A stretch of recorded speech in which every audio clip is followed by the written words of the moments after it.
और दिल्ली बम धमाके की जांच नेशनल इन्वेस्टिगेशन एजेंसी यानी कि NIA कर रही है। लेकिन इस मल्टी स्टेट टेरर मॉड्यूल की कड़ियों को जोड़ने के लिए आधुनिक तकनीक के साथ साथ मल्टी एजेंसी ऑपरेशन को भी अंजाम दिया जा रहा है।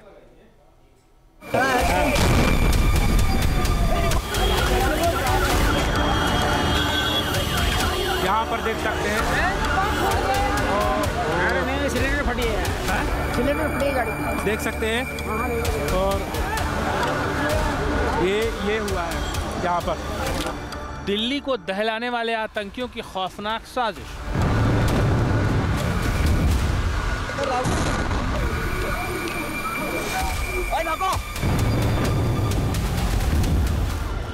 ग्यारह महीने से लगातार कर रहे थे टेरर प्लान पर काम।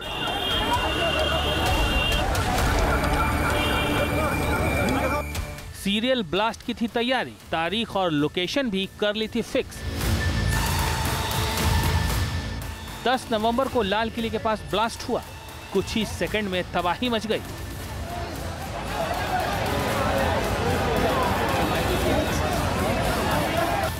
पूरी घटना को लेकर अब जांच एजेंसियों को कई अहम सुराग मिले हैं।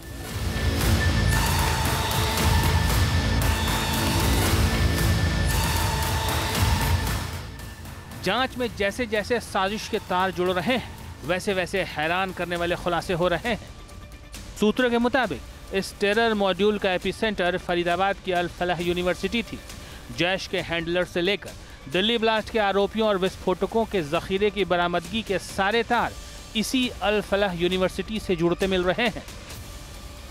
फरीदाबाद टेरर मॉड्यूल की जांच में अल फलाह यूनिवर्सिटी के डॉक्टरों का नाम शामिल होने के बाद जांच एजेंसियां बड़े पैमाने पर इस यूनिवर्सिटी कैंपस और कैंपस के आसपास मौजूद लोगों, इबादतगाहों और दूसरे अहम ठिकानों से फॉरेंसिक एविडेंस टटोलने में जुट गई हैं। अल फलाह यूनिवर्सिटी कैंपस के आसपास लगे CCTV फुटेज खंगाले जा रहे हैं। साइबर कैफे, फर्टिलाइजर शॉप्स और मोबाइल टावर से भी फॉरेंसिक सबूत खोजे जा रहे हैं। मतलब तकनीक के जरिए आतंकी मॉड्यूल की टूटी कड़ियों को जोड़ा जा रहा है। एजेंसियों के मुताबिक CCTV, CDR, SNS और इनक्रिप्टेड ऐप्स का ये कॉम्बिनेशन इस पूरे टेरर मॉड्यूल की रीढ़ तोड़ने में गेम चेंजर बना है। इस जांच में सबसे अहम साबित हो रहे हैं CCTV कैमरे। सूत्रों के मुताबिक यूनिवर्सिटी कैंपस और कैंपस के बाहर करीब 1 किलोमीटर के दायरे में लगे सभी CCTV कैमरे की फुटेज को खंगाला जा रहा है। संदिग्धों की हर मूवमेंट को रिकॉर्ड में लिया जा रहा है। फॉरेंसिक एविडेंस की तलाश में जांच एजेंसियों के लिए बेहद मददगार साबित हो रही है CDR। इसके तहत मोबाइल टावर लोकेशन और कॉल पैटर्न के जरिए टेरर नेटवर्क के हर लिंक को चिन्हित किया जा रहा है। टेरर नेटवर्क में इस्तेमाल किए गए ठिकानों, आतंकियों ने किन किन लोकेशन पर मूवमेंट की और आतंकियों की मीटिंग्स की सटीक टाइमलाइन बनाने में DVR और SNS डेटा की भी मदद ली जा रही है। इसके साथ ही सोशल नेटवर्किंग साइट्स और इनक्रिप्टेड कम्युनिकेशन ऐप्स, OGW और मॉड्यूल से जुड़े लोगों की डिजिटल एक्टिविटी को डिक्रिप्ट कर आतंकी कड़ियां जोड़ी जा रही हैं। अल फलाह यूनिवर्सिटी दरअसल धौज पुलिस स्टेशन फरीदाबाद के अंतर्गत आती है। यहाँ पर local police, local intelligence unit, CIA यानी crime agency, crime investigation agency के साथ NIA और इंफॉर्मेशन पूरी तरीके से सिंक करके काम कर रही है। उनके साथ में इंटेलिजेंस ब्यूरो भी है। कोशिश इस बात की है कि अल फलाह यूनिवर्सिटी के आसपास में जो लोग रहते हैं उनका पता किया जाए कि वो कहाँ पर नमाज अता करने के लिए जाते थे।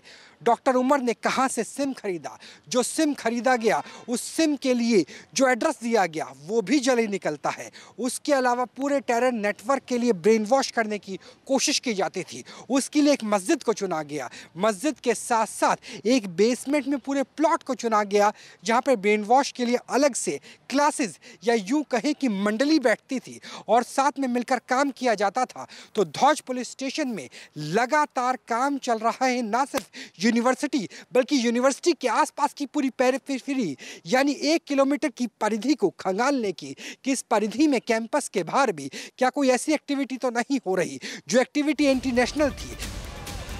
दिल्ली ब्लास्ट की जांच आधिकारिक रूप से NIA के पास है, लेकिन देश की राजधानी को दहलाने वाले व्हाइट कॉलर टेरर मॉड्यूल को डिकोड करने के लिए अब तक का सबसे बड़ा एक्शन ड्राइव शुरू किया गया है। कई एजेंसियां साथ मिलकर जुटी हैं। सूत्रों के मुताबिक इस ऑपरेशन में देश की लगभग हर बड़ी जांच और सुरक्षा एजेंसी एक साथ काम कर रही है।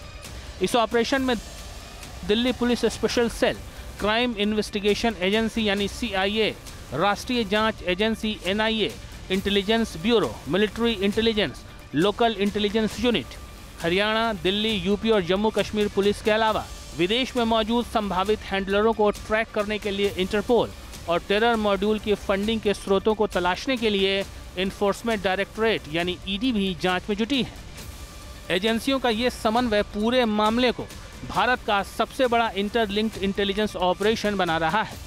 टेलीकॉम नेटवर्क से लेकर के 3 से 4 महीने का CDR निकालने से लेकर के और CCTV फुटेज के आधार पर इसी फुटेज को आधार बना करके अब पूरे मामले को आगे बढ़ाया जा रहा है, जांच को आगे बढ़ाया जा रहा है, जिसमें रडार में केवल 200 वो स्टूडेंट, टीचर्स और फैकल्टी मेंबर ही नहीं जो कैंपस के अंदर थे, बल्कि कैंपस के बाहर से कितनी गाड़ियां किस समय आती थी, इन तमाम चीज़ों की पूछताछ तफ्तीश भी इस पुलिस स्टेशन की एपिसेंटर मान करके आतंक के हॉटस्पॉट यानी अल-फलाह यूनिवर्सिटी के अंदर की सारी जानकारी निकाली जा रही है।